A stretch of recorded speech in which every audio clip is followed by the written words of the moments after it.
స్త్రీశక్తి మహిళా సంఘం. స్త్రీల వైపు మాట్లాడాలి, మీరేంటి మగపిల్లల వైపు మాట్లాడుతున్నారని కాదమ్మా, ఇరుగురు వైపు మాట్లాడుతున్నాం.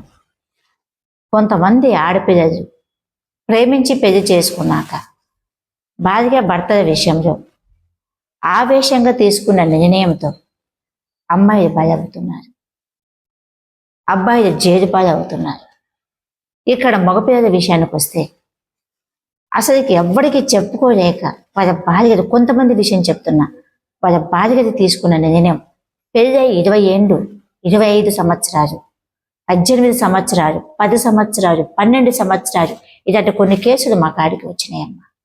వాటి కోసం మాట్లాడుతున్నాం. ఆలోచించండి ఒకసారి.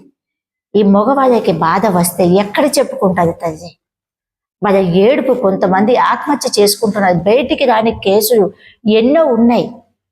బయట చెప్పలేని బాధలు. ఎంతో పెద్ద పెద్ద ఉద్యోగస్తులు, పెద్ద పెద్ద ఒక ఏజ్ ఉన్నవాళ్ళు, వాళ్ళు ఒక సొసైటీలో నడిచే వాళ్ళు కూడా మగపిల్లలు 10 మంది ముందు చెప్పుకోలేక, 10 మంది ముందు ఏం మాట్లాడలేక, కేసు వేస్తే ఆ కేసు తెగలేక, ఆ కేసు జడ్జిమెంటు సరైన న్యాయం చెప్పలేక చనిపోతున్నారు. కొంతమంది ఇంకా బయటికి రావడం లేదు.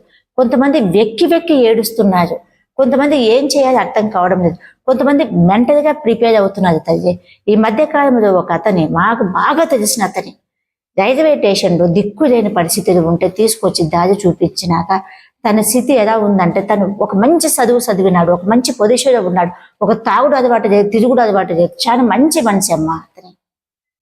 మా కథ ముందు జరిగింది చెప్తున్నాం. తన భార్య ఏంటో మాకు తెలుసు, బస్తీ వాళ్ళకి తెలుసు, అందరికీ తెలుసు. కానీ పెద్ద నాయకులు సపోర్ట్ చేస్తున్నారు ఆమెకి. ఇతని రూపాయి కూడపెట్టి సంపాదించిన ఆస్తిలో తను కూర్చొని తనకు పుట్టిన బిడ్డలకి తండ్రి మంచోడు కాదు, తక్కువ జాతుడని మైండ్ పొజిషన్ చేసి, పిల్లల మైండ్ కూడా మార్చి భర్తను దూరం పెట్టిందమ్మా. ఇప్పుడు తనకి ఎవరు న్యాయం చేస్తారు? సొసైటీ న్యాయం చేయడం లేదు, బస్తీ పెద్దలు న్యాయం చేయడం లేదు. ఈరోజు గవర్నమెంట్కి సంబంధించిన గవర్నమెంట్ ఎంప్లాయీస్ కూడా, పోలీస్ డిపార్ట్మెంట్ కూడా తను చెప్పిన మాట వింటుంది, రాయలు కూడా తను చెప్పిన మాట వింటున్నారు. ఇక్కడ మంచి చెడు ఎవ్వడూ ఆలోచించడం లేదు. ఇక్కడ అన్యాయం, ఒక నిండు జీవితం బలైపోయింది. నేను కూడా చెయ్యి ఇడిస్తే చనిపోతాడు, నిండుగా బ్రతకాల్సిన జీవితం ఎవడమ్మా దారి చూపించేది?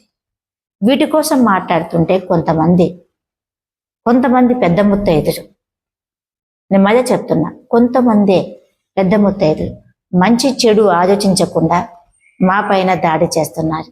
ఏమన్నంటే, మాకు నాయకులు సపోర్ట్ ఉన్నారు, మేము నాయకులు అండ చూసుకున్నాం అంటున్నారు. ఇదేనా మన ప్రజారాజ్యంలో జరుగుతున్న ఒక నీతి, నిజాయితీ? ఆలోచించండి ప్రజలు కూడా. వీటికి ఏ మార్కులు వేస్తారో, ఎవరి సైడు మాట్లాడతారో, మేము మాట్లాడింది తప్పంటారో, లేక ఈ కొంతమంది పెద్ద ముత్తైదులు మాట్లాడింది రైట్ అంటారో మీరే నిర్ణయించండి. ప్రతి సమస్య మీ ముందే పెట్టాం, ఆ వ్యక్తిని కూడా మీ ముందుకే తీసుకొస్తాం. ప్రజలే న్యాయం చేయండి. మన ప్రజారాజ్యం ఏమైపోతుంది? ఇంకా దొంగలకే మనము స్థాయి ఇస్తాము, నీతికి మనం సపోర్ట్ చేస్తామో మీ ఇష్టం. ఉంటాం.